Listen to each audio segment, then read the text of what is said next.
Welcome to the Forager Podcast, where I talk with cottage food entrepreneurs about their strategies for running a food business from home. I'm David Crable, and today I'm talking with Mark Elvidge.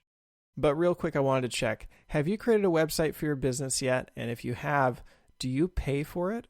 A lot of entrepreneurs still think they need to spend money to get a good website, and that is simply not true anymore. I'm a really big fan of Square Online. That's what I use for my Fudge Business's website, and I created a free tutorial that will walk you through how to set up a totally free website in less than an hour. And in case you think free also means cheap, it's actually quite the opposite. I think Square Online is hands down the very best website tool for most cottage food businesses. So if you want to learn more, you can watch my free tutorial by going to forager.com/website. All right, so I have Mark Elvidge on the show today. Mark and his wife Gail started their business, Vermont Nut Free Chocolates, back in 1998. At the time, they were the very first U.S. chocolate company to be completely nut-free. They also chose to focus solely on e-commerce at a time when selling food online was very uncommon. Back then, Vermont was one of the only states which had a cottage food law, and they ran their small business from home for the first year and a half. They quickly grew and moved into a commercial facility, and they've expanded into larger facilities 4 times since then. Today, Vermont Nut Free Chocolates are sold in over 1,000 stores and shipped around the world.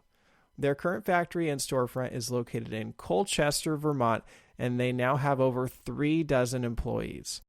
On this episode, Mark shares their very unique journey of growing a small cottage food business into an international brand. And with that, let's jump right into this episode. Welcome to the show, Mark. Nice to have you here. Thank you very much for having me, David. It's a pleasure. Well, Mark, I know you've been running this business for a very long time. Can you take me back to the beginning of your journey? How did it all get started? Yeah, so we have definitely been doing this for a little while. We started back in 1998, actually. And the impetus for the idea behind the business to be a nut-free chocolate company was that our son Tanner had a pretty serious allergic reaction to peanut butter when he was 8 months old. And we learned about food allergies as a need. I didn't really know anybody with any kind of nut allergies or peanut allergies growing up, or friends or family or anything like that. So it was kind of a new learning experience for us, and quickly had to figure out what we could have in the house that was safe for him, and what we needed to basically keep out of any kind of accidental exposure kind of situation for him.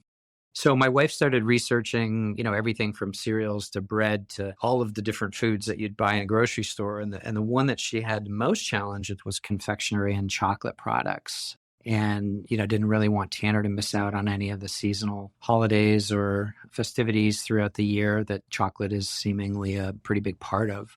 So she quickly, started calling manufacturers and asking them what else they made on their lines and what else they packaged and what else they produced in their facility. And back in 1998, the food allergy awareness was nowhere like it is today. And companies were kind of blindsided by these type of questions because, labeling wasn't in play or any of the awareness that we have today. So it became pretty evident that chocolate was going to be a really challenging item for us to buy commercially that was safe for our son to have. So she started making treats at home that would be sure of the ingredients and that, he wouldn't have any kind of accidental ingestion. So it was basically she started making things in our house just for us. We would take it to family gatherings and parties and give it away as gifts and things like that. And then as more people raved about it and repeatedly said, hey, you should sell this stuff. It's really good. One day she came downstairs and said, we should start a nut-free chocolate company because I bet you there's hundreds of families in the same predicament as we are. And that was pretty much the idea and the start of the business. So just to clarify, it's not that chocolate typically has nuts in it. It's just that all the manufacturers produced other things that had nuts in them. Generally correct, yes. It depends what else they make in the facility and, if there's a risk for cross-contamination through either shared equipment or, shared air in the HVACs and systems like that, right? So raw chocolate by itself generally doesn't have nuts in it. But like you said, many of the manufacturers put a lot of inclusions in their products, and almonds and peanuts are pretty popular in the confectionery industry. So that renders anybody that uses those products in their process at all kind of risky for anybody who has a nut allergy to consume, because it only takes a little speck to have a pretty serious allergic reaction in most cases. Right, so you clearly had a need, and other families did too, but as you said, there wasn't a whole lot of awareness back then of peanut allergies and nut allergies. I don't even think there was a law that required companies to list allergens on labels. So how confident were you when you started the business that you'd actually be able to have enough customers, right? Because that's the risk of starting a business like this that's so highly niched down. Yeah, so it wasn't really an idea to start a business that was going to be necessarily, successful or viable over time. My wife's primary purpose was getting some treats that were safe to some other families that kind of wanted it. So we started in our home.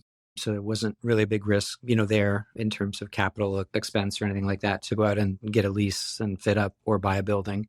Equipment wise, was pretty easy. I think her first purchase of any equipment at all in this entire business history was a $300 or $350 electronic chocolate tempering machine. And then I remember her buying it and saying, "Oh my gosh, we just spent all this money on this tempering machine. What if nobody buys any chocolate?" And I was like, "Well, you're going to have a really nice tempering machine for our home use." And I still had an outside employment up until 2012. So we started in 1998. So I was actually working outside of the business for most of the early years. So it sounds like you didn't have huge ambitions when you started. I mean, did you have any business experience before this, or did your wife? Yeah, I mean, she's pretty creative in making products that taste good. Like she was always a really good baker and a cook and things like that. So she had kind of let's say, the creative and the technical side to it. And I had some business experience. I was, general manager of a travel retail / duty-free store up on the Canadian border and running pretty much most of the aspects of that business on a daily basis and managing people. So it wasn't that challenging for me to agree to take on, the business side. So one thing that's interesting is that Vermont has actually had a cottage food law, or a law for home food production, as far as I know, for longer than any other state. I think they started in 1976. They created a law for selling food from home. Was that something that you even looked into at that point? Did you consider the laws when you started selling out of the house? We did actually. And we actually reached out to the health department and had them kind of do an assessment of our house. And you can start, I don't know if it's still the same figure or not, but I know when we started, you could sell up to $10,000 a year of product that you made in your house without getting like a health department license from the state of Vermont. But we got the license before we sold anything to anybody ahead of even making a sale. We wanted to make sure that, we were following as good as food safety program as we could, given it was in our house, right? So we did that. We registered the business with the Secretary of State. We incorporated and did a subchapter S corporate, kind of setup.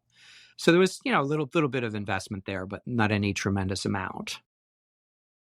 Well, so you had this idea and you decided to start the business. You got all the licensing. What was that actually like when you actually started to sell? People had told you should sell it. Did sales start increasing right away? Was it a really slow go in the beginning? What was that first year like? Yeah, so we started, believe it or not, we started as an online only business. So in 1998, in January, we put up a website, and I remember it was this, if anybody remembers the AOL, we had kind of you could do a website on AOL and it was free. I mean, it was like this HTTP www.aol.com/members/ you're never going to find me, kind of a thing. And so we did that. We started selling online, believe it or not, in 1998. And I believe the first internet sale of all time selling anything was in 94. So the internet was pretty new. Obviously, Google didn't exist, right? So there was no real pay-per-click or, kind of way that you can do keyword spend or anything like that you can today to kind of try to create awareness and find new customers. So we put up a website and people found us. I mean, it was really interesting. I guess there was some search engines, and I think people kind of found us, those were searching for nut free, because we were the first one to do nut free and peanut free on purpose. So the relevance was good if they searched for it, right? That's the question. Do people search for that term? And the other thing we did as well is a couple of early customers who found us online were members of support groups, right? So in every major city in the country, they had support groups that used to meet monthly and get together and tell other members about brands that they've found that they thought were either interesting or they liked or they trusted, and kind of share ideas. So what was interesting is that somebody in, let's say, Philadelphia would discover us and then go and tell people at their support group about us. And then the next day we would get 15 phone calls from people in Philadelphia saying, oh, we heard about you at the support group meeting, and are you guys really nut free? And how do you know you're nut free? And so lots of questions, right? Because it's pretty serious allergy. And being parents of a child with a life-threatening allergy, we understood that, and we got it really early on the precautions you had to take, and making sure that you were sourcing ingredients that were having no chance of any kind of cross contact with peanuts or nuts throughout your supply chain, right? So that's kind of how we started online and shipping stuff. We didn't have a storefront, and we didn't run around and sell to local stores until a few years later. But it was mostly shipped out of our house. And, I remember Gail would get a bunch of orders and make the products, and I would pack it up at night and run it to the post office the next day on my way to work. And we would be mailing stuff all over the country. And it just a lot of word of mouth, and it just kind of organically grew online. And we were lucky. I mean, it was the right time. It was maybe a little bit ahead of our time in terms of, internet and free from, but it worked. And there wasn't a lot of competition in the space. So it was like you could just, organically grow, and it grew. I mean, we ended up with several hundred customers, the first year. And then that kept growing year after year. And today we still get a lot of discovery from people all over the world, basically, that need a nut-free option. Well, it was so uncommon at that time to be selling online. We're talking about the very early days of e-commerce. Why did you decide to go that route? I mean, it was much more common at that time to, sell at markets or whatever. Like, why did you feel confident? Or maybe you weren't confident at all, but what caused you to choose to be online only at that time? I think it's a couple of things. We were members of a local support group here in the Burlington, Vermont, Chittenden County area. And there were probably a dozen or so members. And, when you think about our market and the total addressable market of people with the peanut or tree nut allergy, it was large, but it was pretty geographically dispersed. So setting up at a farmer's market or a little fair or something locally, you'd sell chocolate to people that tasted it and liked it, but you wouldn't necessarily be reaching our target market. And it was pretty important for us to reach the target market, which is those that have the allergy. So putting the website up, again, because it was a free site on AOL, and I think we did it ourselves with like a program called Front Page or something back in the day. And it was pretty archaic. It didn't accept credit cards. People would have to call. They'd look online, and then they'd call us with the order, and we'd take a credit card over the phone and then punch that through a little card processing terminal. So it wasn't a big risk to do online. And it was, I thought, going to give us bigger exposure to more people who needed, what we were trying to solve for them. I'm also thinking about eBay, and I can't remember if eBay had started at that point or not. Was it ever a consideration to try to sell through a platform online? No, it wasn't. It really wasn't. And I'm not even sure at that point if eBay, I think they maybe started around that same time, 96 or 98. And I'm guessing going from memory there instead of actually looking that up. But I'm not sure they did food. But we didn't look at that anyway. We wanted to control it, right? We wanted to make the product and ship it directly to the consumer. We kind of didn't want to do the grocery store route and the local store route either, because, we wanted the product to go directly from our nut-free manufacturing, in that case, home, today I would say facility, directly to the consumer. And we, up until maybe 5, 6 years ago, didn't even sell on Amazon. It was always our own site. So now we're doing some third-party platforms and doing our own fulfillment directly to those customers. But really has been the last short period of time that we've actually even been on those third-party platforms. It's interesting to hear that you didn't want to be in grocery stores or go wholesale, since I know you do a ton of wholesale now. What changed there? What got you into wholesale in the first place? Yeah, so the wholesale business, again, that kind of grew organically. And again, our fans and our customers, early adopters, they just, were so thrilled to find our products. And then it was very good. Like, so some free from items that you look at, you might think it's going to miss taste, flavor, texture, and, be a little bland, and again, the free from market has come a long way, in the past several years. But early on, we wanted to make sure that our products were actually gourmet quality and delicious, so that even if somebody didn't have a peanut or tree nut allergy, they would enjoy the product. So what happened is, as people discovered us online for their children, usually in their household, they would bring it in, and then everybody would take tastes, right? You'd eat some, and then the next order would be bigger. So not only did you get repeat orders, but the order size increased from these same, families. So everybody was, raving about how good it was. And then they, on their shopping trips, would tell their local grocery manager and say, hey, you guys should really carry Vermont Nut Free Chocolates because, we buy it online all the time and it's really good and it's peanut free and tree nut free. And then, we get calls from stores. If you could do that today, that would be awesome, right? But it's a little harder to get into grocery stores today. But basically, a lot of the early growth in grocery really came through incoming inquiries, which is a really nice thing. Do you remember about what year you actually started to do wholesale? It was probably in 99 or 2000. So it wasn't really long, but it was 1.5 to 2 years, I think, which was about the time we were in our house about 1.5 years, before we kind of had to move to a little bit bigger space, right? When the house was taken over by packaging and ingredients and 2 or 3 chocolate machines and an employee or two coming to work at the house. It was kind of a good sign that you needed to do something different. So we moved into a little commercial building that we purchased and renovated and made into a little factory and a retail store. And it had our warehouse in there, which was a tiny, what we made into an all seasons. It was a porch basically, but we insulated it, made it all seasons. That was our little warehouse and shipping area. And that was about mid-99 or so. And by that point, we were selling to a few local stores.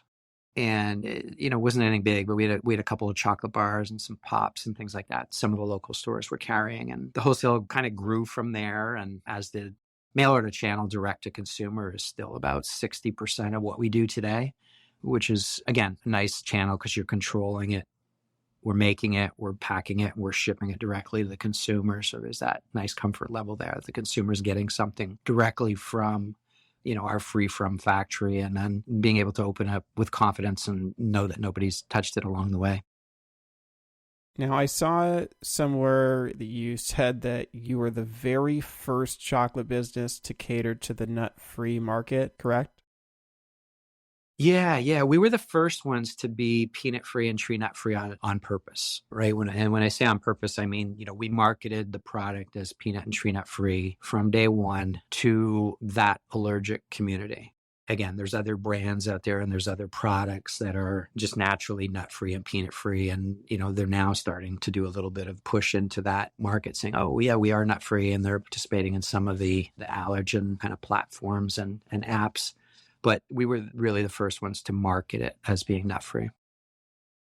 How much of your success would you attribute to being first to market?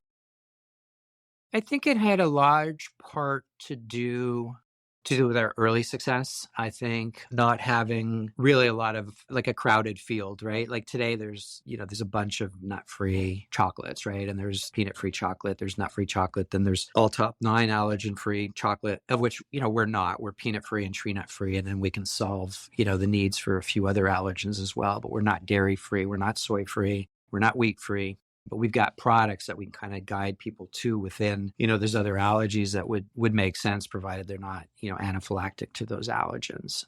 So having been the first one and the internet wasn't crowded and we were out there kind of give us a little bit of a runway, I think, to kind of, continue to grow our customer base, without major, kind of investment. Like today you'd need that, right? To go out and try to find, your market or your base. It's pretty expensive today to do that kind of stuff. So I just think it gave us an early start at that. And some of the really early adopters that discovered us back in 98 and 99 and even, into the early 2000s, parents discovered us, when their kids were 4, 5, 6 years old. And, every year for birthday, for different holidays, the major holidays that are chocolate centric, right, throughout the year. And then the high school graduation and then the college study sessions and exam cramming and baskets sent to the dorm rooms and kids that were, 3, 4, 5, 6 years old when the parents first discovered us are still, kind of customers today, right? To their parents are still sending them stuff. And these kids are upwards of, my son is 30 now, and he was 4, when we started the business. So we've done some wedding favors for some of the really early adopters. I mean, the kids that were 5 years old grew up on it, and now we've done their, 2-piece wedding truffles with the bride and groom name on it. So that's a pretty good feeling. I was just curious, your son Tanner, has he worked for the company? Is he working for the company now? During elementary school and high school, he would go and help Gail, my wife, a little bit after school and things like that. And he'd pick orders and help tie ribbons and bows and stuff like that when he felt like it. In the last few years, he's done a few projects for us in terms of some analysis and some, kind of market research and things like that he's kind of done, on his own for us. But he's actually went to college in Boston and, did a few of the co-ops. And then the last 5 years, he's lived over in London, England, and he's in tech. And he's just recently moved back to Boston in late October. So they're back local again, but he doesn't work for the company. He definitely has a pretty good handle of what's going on, though, and is pretty helpful with some of the analysis and spreadsheets that he can do and kind of giving a business insight on a kind of an outside look, but yet a connected outside look. But because he's not in it every day, I view it as he's not in the forest, right? He's looking from the higher level. I know a lot of parents, they hope that their kids will, maybe take the business over someday, or they're building a business, for future generations. Is that something that you've hoped you would do someday? Yeah. I mean, I think that's always something that if you could build something and have it carry on right after through succession and have it carry on and still go out, the mission, right? The mission and the vision that the company has, and you continue to grow it and add new offerings and reach new customers. And certainly he knows that opportunity's there. And if he wants to ever come back to Vermont and do that, that would be super great. But he's in tech and he's kind of doing many different things right now. And sometimes in most family-owned businesses, it's really good for the children to get out and do different things and learn different things from different companies and kind of see what it's like in different regions or cities or in his case, countries, with being in London, and then come back with a new perspective and be able to really just take it to an even higher level at some point if he wishes, right? So that opportunity is always there, whether that happens or not, who knows at this point. When it started, it was your wife, Gail, who started the business. Like, how involved was she in the business at that point versus you? Can you just give me like a snapshot of the timeline of how that worked? Yeah. So technically we started it together, but it was her idea and she was going to be the one doing the business. And then I was going to help her with the business end of it, like the accounting and the marketing and, anything else business wise. Again, we've gone through a little bit of history now, but having it in the house and then our first move to South Hero, and then we moved back to Grand Isle to like a bigger industrial building. And up until 2012, Gail was doing the day-to-day and running the business from, taking orders and customer service and managing the employees. And, we probably had at that point 15 to 20 employees on staff. And she was doing that, handling the day-to-day and just doing that. And then in 2012, 2013, I guess, I joined the company full time. So I was doing, nights and weekends and whatever days off I had and, helping out as much as I could. But in late 2012, I actually joined the business full time. And then at that point, she kind of stepped back from the day to day and continued with product development, marketing like catalogs and seasonal flyers, packaging, deciding, how things were going to be packaged and what shapes we were going to offer for this holiday and flavors and things like that. So kind of took a different role and stepped back and, kind of did that even today from home. So she does not come into the office. I'm here every day. We have 38 employees now and a pretty full day. Our factory's buzzing and there's a lot going on every day. So I run the day-to-day and she still does the flyers and catalogs and new product stuff from home. And, we collaborate a lot through emails and text all day. And then nights and weekends, we're talking about stuff business related. So it's kind of switched totally. The early part of the business was, kind of she, and of late it's been me, for the last, 10, 12 years, I guess. So a lot of successful businesses come out of these, spousal partnerships. Even though you had a job for the first 14 years, I guess, and you're just doing nights and weekends, how important do you feel like your involvement in the business was? You obviously had some business and management experience to bring to the table. Like if you had just, say, been so preoccupied with your business or career, you just let her do the business on her own, where do you think it would be today? That's tough to say. I think at that point, if I wasn't able to come on board, we would have, tried to hire somebody in to actually do that. And again, we've got a general manager and I've got a director of sales and we have a full-time sales and marketing coordinator. We've got a full-time food safety and quality lead. So it would probably be different. We probably wouldn't have made the moves we've made into currently this latest facility in Colchester that we moved into a little over 5 years ago was a pretty big step. It's a bigger building and we've got capacity now to pretty much triple or quadruple our business. And it was a pretty big investment in terms of fit up and build out. So it's, kind of poised and ready to go to that next level. That investment may not have happened and that push. So we maybe still would be back in the islands and maybe just a little bit smaller scale. What do you feel like you've had to learn to become the president or the CEO of a company like this? Like it's pretty sizable now, obviously shipping worldwide and a lot of employees. Yeah, so I guess I was fortunate in the business that I was a general manager of for so many years, kind of being involved in most of the day-to-day decisions and operations. And we had upwards of 80 people on staff. It was a 24/7 operation. So managing people was always kind of an easier thing for me to understand and take on.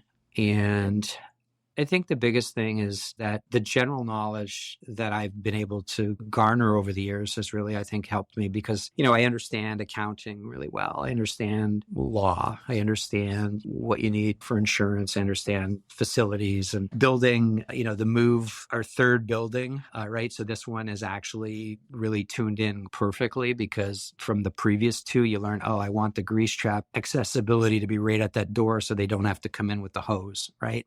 So you think about things like that every time you experience the next step. And that to me is the really fun part is that every day, you try to learn and improve, right? And you look at it as a continuing learning experience and a continuous improvement process. And that's what kind of keeps the excitement going. And well, we've been doing the business for over 26 years now. And, I still am excited to get up in the morning and come into the office and work with the team and solve problems, if something isn't quite working right or there's a machine that needs tweaking. I mean, it's kind of intuitive now to just look at it and try to figure out, just need to do this and let's try that, right? And so the whole process has just been a super learning experience and one that I probably wouldn't trade for anything. I was wondering about that because you're now truly a factory operation, right? You've your products in at least I think 1,000 stores. You're shipping all over the world, and from kind of the outside looking in, you're doing the same thing over and over and over again. But I guess it doesn't feel like that on the inside, right? No, not at all. Because everything that we do is, what's that next product launch, right? during COVID in 2020, we launched Sun Blossoms, which are a sun butter filled cup, much like the shape of, like a Reese's peanut butter cup or some of the other nut butter cups that you see on the market. And it's an alternative for people with the nut allergy and peanut allergy. Safe for them because it's made with sun butter, and they're really good. And then we launched in January of this year. So that was just a couple of years ago we launched that. And we brought in a one-shot depositing line from Italy. We bought it during COVID and brand new from Italy, set it up and started cranking those out. And then in January this year, we launched a mini version of that called Mini Sun Blossoms in Milk and Dark. And those are doing really good. So all of these little launches and little new product development things that we have, going on behind the scenes, every day they kind of advance and we're almost ready for that. And then it's, we pick a date and it's going to launch.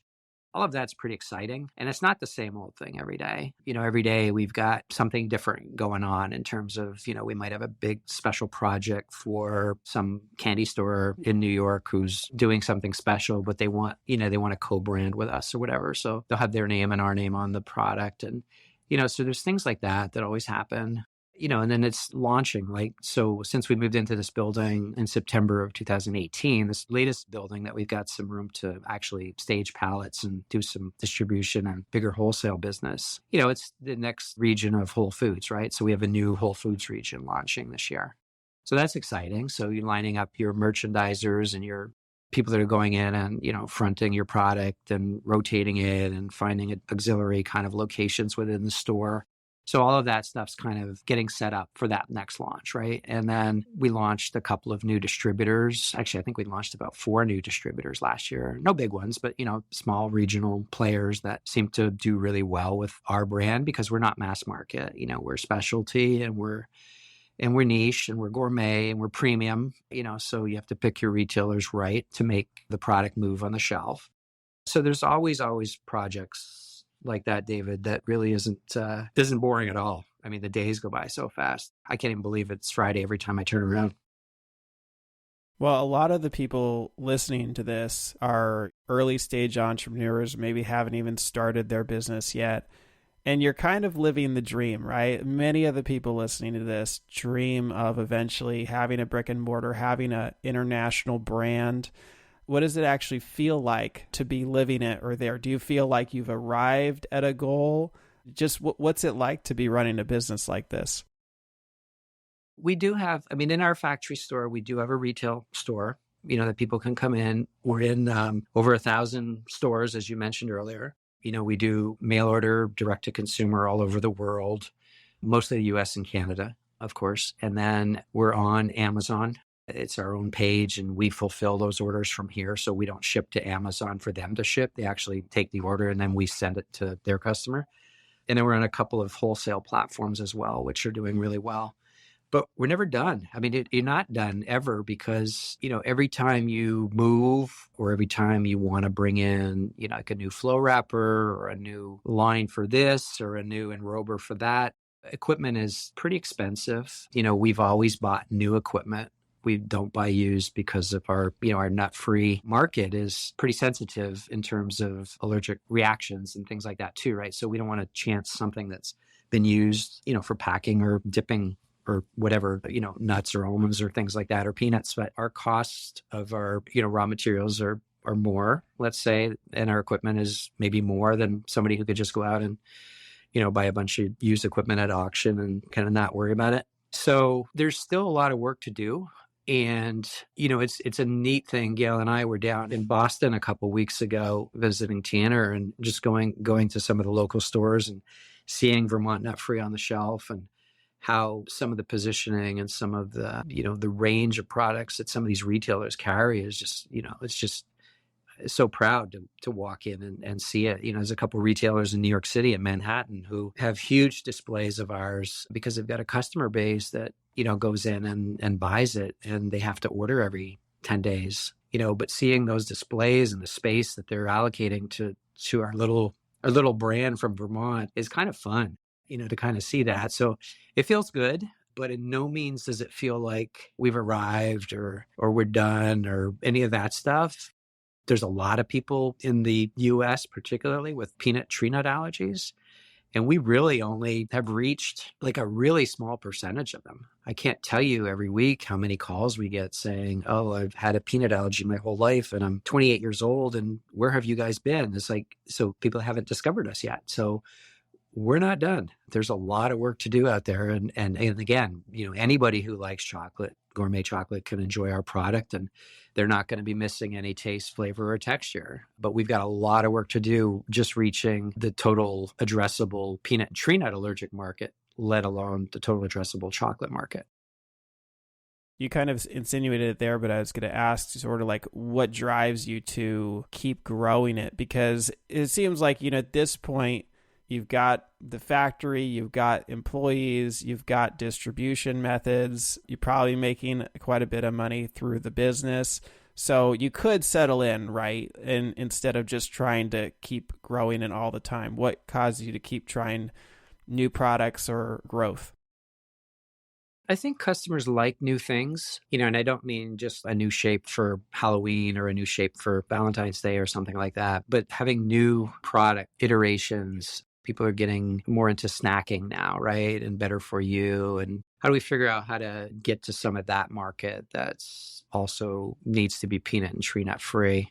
And again, it's not just growth at any cost. A lot of the mass market brands I don't even know how they can sell a bag of some of the stuff that they offer for what they sell it for after distribution and markup and retailers and profitability. But I mean, some brands go out and pay slotting and pay to play and spend a fortune getting their brand into all the retail stores, and they can be tens of millions of dollars a year in sales, but not profitable because they're paying to be there and they're burning through cash just to get listed in these stores. So we're trying to do it intelligently as well. So we're trying to pick the right retailers and work with them and go deeper. And, we're not in 30,000 stores. We're in, 1,000 or maybe 2,000 with some of the online platforms. But it's pretty rare that we've paid to be in a store. We do promotions, and yes, we'll help retailers. We'll provide racks and things like that. And we'll send them customers because our mail order customers will go into a retailer that carries us and buy our product. So we can drive that as a selling proposition to retailers. So we want to be available to more customers that need our product. And currently there's some customers that need our product that still don't know we exist, believe it or not, after 26 years. That's what kind of drives me and, kind of pushes me to get up and come to work every day and have fun doing it. I mean, we get a super team of people here that are so nice to work with that it makes it easier. When you started, like how much more were you able to charge, or what was your pricing strategy, and how's it changed over time? Our pricing has never been, charge what you can charge. I think what we've always done is we've taken our costs, right? So all of our ingredients, your COGS, your cost of goods sold is your cost of your ingredients and your packaging, your direct labor, the attributable overhead, and then putting kind of an industry specific target gross profit on that. And then that basically should flow down and cover all your overhead so that at the end of the year, you've got a profit. Obviously in those early days, we really didn't have any overhead until we actually hired an outside employee. Maybe a year in, we didn't really have any labor costs. You should really attribute and account for your own value when you're starting a business and make sure that you're building it enough that you could get paid if you needed to or wanted to. But, in the early days, we didn't really have that. When we think about things, I remember our pops, like like a dinosaur pop or a puppy pop back in the early days. I think when we first started selling, we were charging $2.50 for those pops, and I think they're $3.49 or $3.95 today. In 26 years, haven't gone up crazy at all. And we've been able to, with each move and with each kind of iteration of what we do, we've tried to improve our efficiencies so that we could get more throughput out of the building every day for a decreased or preferably not an increased cost, right? So that your efficiencies drive your profitability. And again, because we're premium and gourmet and, all our products are purchased from nut-free and peanut-free sources. And, we don't buy huge volumes of anything as we buy it. So our costs and our inputs are higher. A lot of our stuff, yes, it's a chocolate factory, but there's a lot of labor in what we do. People are hand foil wrapping all the little different shapes for the different holidays before they're bagged and hand tied. There's not any kind of pour the melted chocolate into this machine and push a button and out it comes sort of thing, right? there's still a lot of labor and a lot of artisanal kind of efforts in what we do. But generally, in specialty foods, I mean, you want to have a 45 to 50% gross profit margin, right? Otherwise, you're not going to have the money to pay the rent and the staff and the overhead and the utility bills and all the stuff. At the end of the day, that costs actually quite a bit of money. So you want to make sure that you're looking at all your ingredients costs, your labor, and your cost, right? And then making sure that you're selling it for enough. And then our thing, when we started, we were just going to do mail order. So we didn't really even build in, the wholesale and distribution levels. So that was a different challenge once we started to sell wholesale, because obviously that drops down into your profit. So you've got to make sure you've got enough to cover those different layers as well. Well, when you started the business, it sounds like you kind of almost had a monopoly on the market to some degree. So why did you always stick to, not charging as much as you could sell something for? Because it seems like you probably could have sold the products for more than you did, right? Yeah, I think we could have, to be honest with you. I think we could have. But again, that wasn't our purpose. Our purpose was to provide safe treats that were affordable and, within reach of the consumer who needed it, right? I think that's always been our, kind of our motto and our credo going from way back when we started to now even. And we try to make sure that we can price our products on the shelf, that after all the costs and the higher costs of ingredients and everything that we do, that it's not too much more than the mass market products. It's expected to be a little bit more. But when you look at ounce per ounce pricing, I mean, our products are, even our boxes of truffles and our heart-shaped boxes of truffles that are our most expensive items are still ounce for ounce, much less than Godiva and Newhouse and, some of the really premium brands out there on the market. And again, our truffles are hand rolled and hand dipped. They're pretty artisanal. How have you balanced automation versus hand making? Because I know you've got a lot of machines now. I could see from some of your TV spots, you do a significant amount of automation, but you still have a lot of things hand done. How have you sort of walked that line as you've built this business and grown? That's an area that we're constantly looking at, because anything that we can do to drive efficiency and get more out of that production run than you could yesterday, right? It drives your costs down.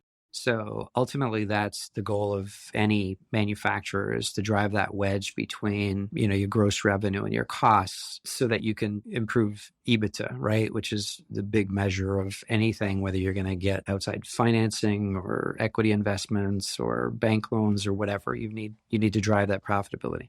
So what we do every day is we look at it. So our pretzels, we have enrobers that enrobe the pretzels. So we have to put the pretzels on the belt, and then they go through a chocolate bath and they shake off the excess, and then they go through a cooling tunnel. They can put on a tray, and then they're hand decorated. So we string a chocolate decoration over the dried pretzels, and then they get hand bagged. So there's a little bit of combination of automation and manual handling on that product.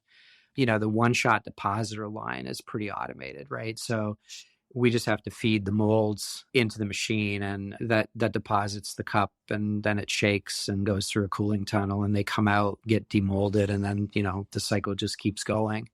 Our chocolate bars, we don't have a molding line for chocolate bars. They're hand-filled molds, but we have a flow wrapper for them. So instead of hand wrapping those, we have a flow wrapper that, wraps them in a wrapper at 70 pieces a minute. So we try to balance the total cost of the product with what you have room for, what you've got capital for, right? If you want an automated molding line, that's, it's 80, 90 feet of length and $500,000 up on investment just for that, that one line. So you have to kind of look at the volume of the product you're doing, the particular product, and weigh those kind of cost benefit analysis into figuring out, do you get that machine? And sometimes getting the machine doesn't really eliminate labor. It gets you more products done in that same, in a less amount of time. But, if you buy a high-speed flow wrapper, you think, oh my gosh, I just need a person to run it. You need 3 people to run the high-speed flow wrapper. Right. So you got to have enough product that's making it worthwhile for that investment to go through that flow wrapper every day, so that you can justify having the cost of that equipment and the 3 people it takes to run it. You know what I mean? So there's kind of that balance that you're always trying to figure out. Okay, do you do enough chocolate bars to warrant that flow wrapper or that enrobing line? And then some things we do enough of that we've purchased that equipment for those particular items. But there's still a lot of stuff, like all our seasonal is pretty much hand wrapped and hand packaged. Do you feel like you've lost anything as you've grown?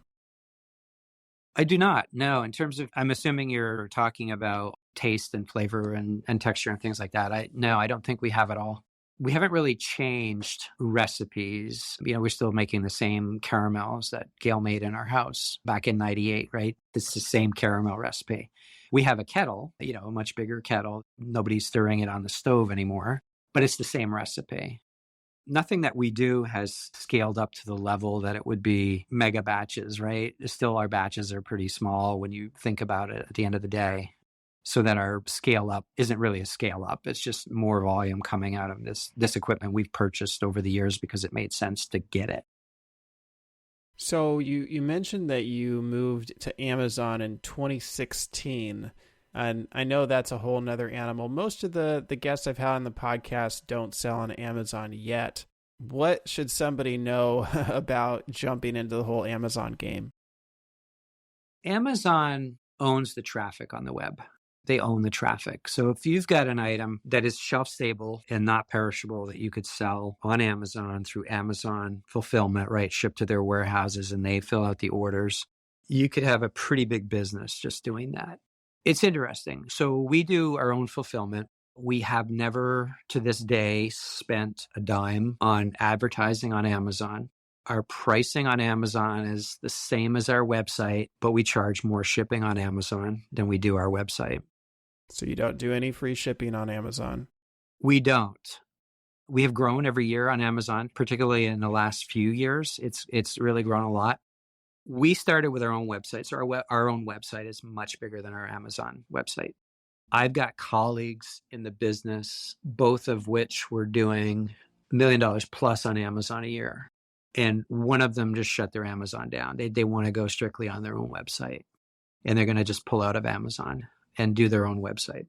And then I've got another colleague who is going to just let their website kind of coast and not spend any Google ads or pay-per-click or any digital marketing spend on there. And they're going to push the Amazon accelerator and spend some money on Amazon, both with their advertising and their promoted products.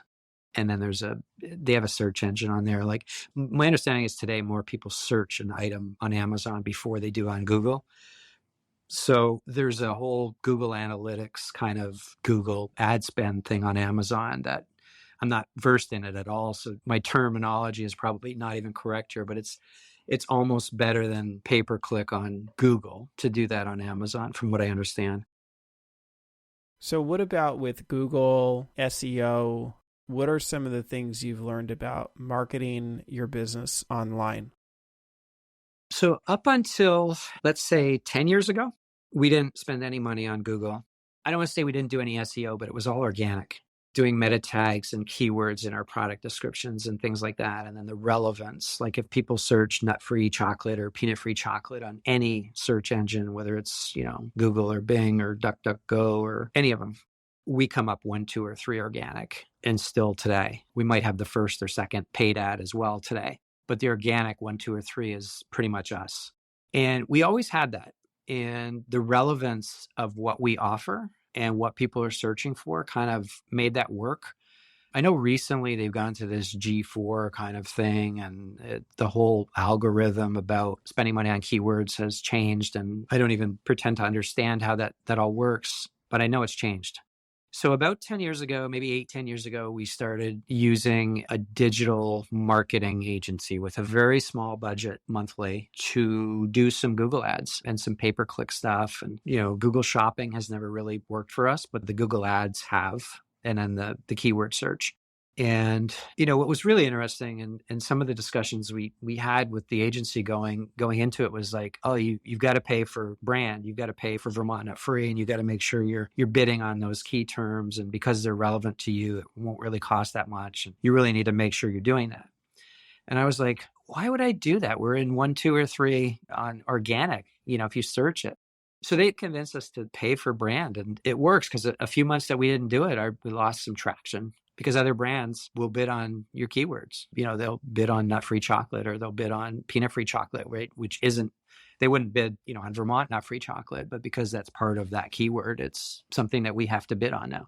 But again, we do a very, very minimal budget monthly plus the agency fee. And it works. I mean, we're getting consistently anywhere from, I think the lowest month I've seen is 8 times return on ad spend. And the highest has been about 30, during Christmas or Easter or high chocolate seasons. We get the most return on our investment, which is, I'd rather spend that money when it's quiet and get some revenue in, but we have to kind of do it when the holidays are happening because that's when people are searching for your product. So depending on what your product is and what you're offering, you might want to do when do people buy it, right? And is it all around the holidays? Then that's where you need to put your budget on the Google ads.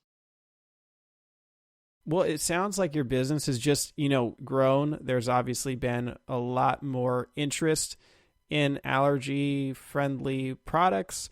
There's obviously been a lot of growth in e-commerce, but have there been any kind of challenges along the way? Like, has it just been this progressive upward growth, or have there been times where your business was at a crossroads or you had a major challenge to face?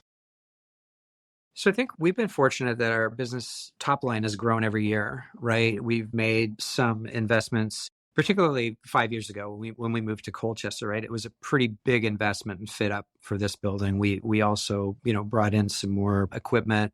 We, for the first time, engaged a full-time director of sales that's employed by us, in that kind of the year before we moved in here. And then the food safety was about a year before we moved in here too.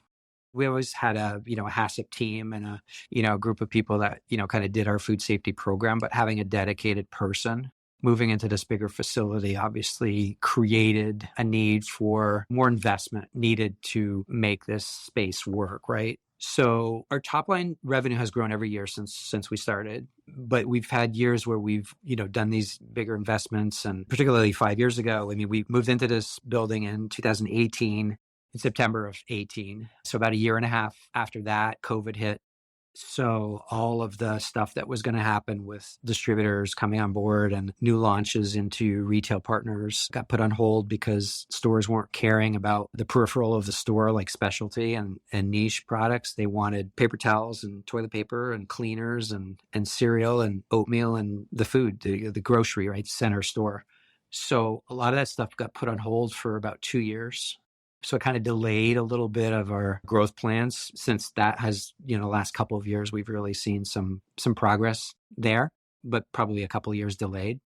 So even though you've got increases in sales every year, if your overhead has increased a lot because of, a new facility or a bunch of new equipment, I mean, those expenses are all taking away from your increased gross sales, right?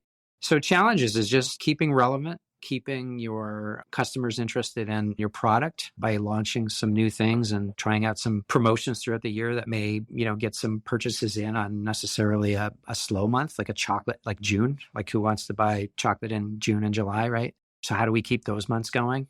Because the expenses are still the same, right? The salaries are there. The rent is the same. The air conditioning the building 24/7 because the stuff in the warehouse can't melt either. So I think it's just, like any business has its seasons. You got to capitalize on those seasons. Ours are Halloween, when I think of it starting in the fall, Halloween, then Christmas, Hanukkah, Valentine's, and then Easter, which is really good. But then it's quiet till Halloween. So we got to figure out what to do during those slower months to do strategic promotions and kind of just keep that flow coming in. Now, I saw that you were just mentioning Wirecutter, right? New York Times Wirecutter. Yes. I mean, that seems pretty huge. Like, has that been a massive uptick in people finding you? I wouldn't say massive, but obviously that was great exposure. The readership is huge. And anytime something like that happens, even though it may not be like an immediate, kind of reaction from the customers and a call to activity or call to action on making a purchase or becoming a customer, people remember, they remember things. We were in People magazine in November of 2000. We had just moved into that building in South Hero out of the house, and we got a People magazine 4-page article on us. just us. And that today, even people will call us, oh, I read about you in People back in 2000, and now my niece has an allergy, or now my grandchild has an allergy to nuts, and I remembered the story, so it's all great awareness. And the more that you can be visible and make yourself aware, it's a numbers game, right? So the more people that know about you, the more chance of somebody eventually going to be remembering that story or that article and saying, oh yeah, I remember that. And now, this person could really use that. So it's kind of like that kind of referral, a delayed referral. Yes, I can see you've been featured in a lot of press. Is that something that you've sought out? Is that something that you hire an agency to get for you? Or is that just all kind of come organically now? It's a combination of both. For several years, we had a PR agency, and probably about 3 years ago, we went away from that and moved to a bigger focus on their digital side, their digital marketing side of that same agency.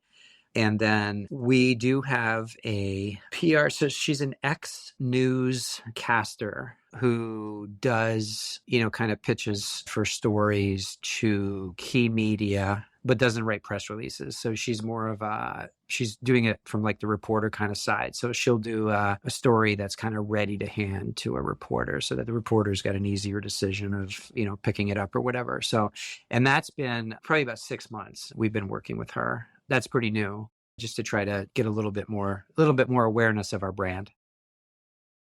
I was just thinking about how, obviously dealing with your son when he was 8 months old and going through all of that was, I'm sure, scary and many times frustrating experience. But of course, if he had never had that peanut allergy in the first place, you would not have this business. Is that something that you've thought about, of sort of like how out of that trial, I guess, has come this amazing business? Yeah, I mean, that's definitely true, 100%. I mean, had Tanner not had a peanut allergy, Gail wouldn't have needed to look for other alternatives, and in lack of finding thereof, starting her own chocolate company. So because that's the way it happened, it gave us a real reason, right? We have a why. And I think when you have a why, you're doing something, it really not only resonates more with your customer base and even retailers who list us like the reason why. And you can't make up, why, right? So a genuine why, and how having to solve that problem led to this business is a good story in itself. Even though you were kind of first to market, I'm sure you still saw a lot of competitors coming up alongside of you. Why do you think you have sort of prevailed when I'm sure many of them have fallen off? I think there's still a few of them out there that started a little bit after us that are still doing well. Some of them have gone a little wider and become more free from than just the peanuts and tree nuts. There's a few that I know that were just peanut and tree nut free that are no longer in existence. I've always kind of had this credo that it's, if you want to do something, you've got to kind of get to it, and then you have to stick to it. And it's easy to give up, right? It's easy to stop. You get bad days. You get things where half the staff doesn't show up. You've got days when a couple pieces of equipment break. Everybody's got days where it's like, oh my gosh, But in my view, those aren't reasons. Those are just challenges to overcome that day. And I think the longer you kind of persevere, the more value you build for your brand, and the more that you can just, kind of have something that's gonna last. Well, awesome, Mark. Thank you so much for coming on today. Now, if somebody would like to learn more about your company, where can they find more information about it? So they can reach out to me on my LinkedIn page. It's Mark Elvidge, Elvidge. Happy to connect with anybody. And then the company website is www.vermontnutfree.com. And Vermont is all spelled out. Perfect. Well, thank you so much for coming on the show and sharing with us today. Oh, my pleasure, David. Thank you very much for having me on. That wraps up another episode of the Forager Podcast. For more information about this episode, go to forager.com/podcast/112. And if you're enjoying this podcast, please take a quick moment right now and leave me a review on Apple Podcasts. It doesn't have to be a long review, but it's truly the best way to support this show and will help others like you find this podcast. And finally, if you're thinking about selling your own homemade food, check out my free mini course where I walk you through the steps you need to take to get a cottage food business off the ground. To get the course, go to cottagefoodcourse.com. Thanks for listening, and I'll see you in the next episode.